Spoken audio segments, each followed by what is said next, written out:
Утре е Велики четврток, се боядисува првото великденско јајце кое се чува цела година, бидејќи се верува дека само ова јајце не скапува.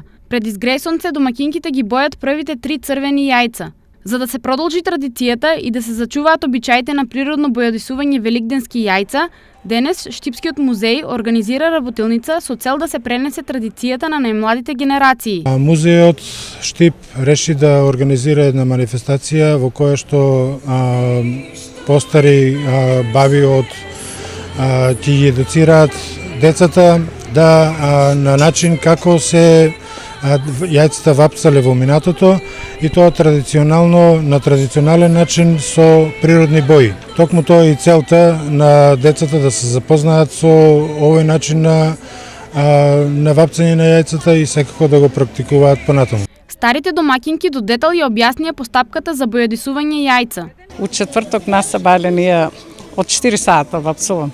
Прво вапцам 5 или 9, а после тоа ние другите, те вака врзувани. И у сабота некој изврзе ми.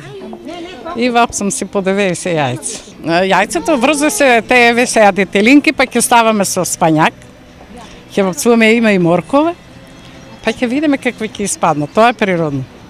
А кромидо може у зелена бојчка убави испаѓа. Еве јајцето го ставаме у кромид, изврзаме го убаво и ги ставаме и кога више е топла водата, ставаме зелената боја и се сварат. Толку 15 минути сварат се јајците и после тоа се пресече ово и кога се изваде и ги намачкаме со зитинче и убави станат.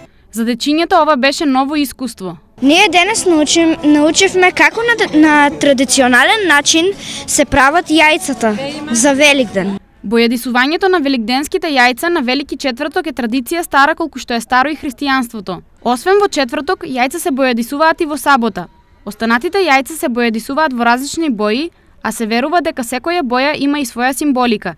Жолтата значи светлина, протоколовата трпение, зелената храброст, виолетова значи надеж и спокојство, а сината здравје и ведрина.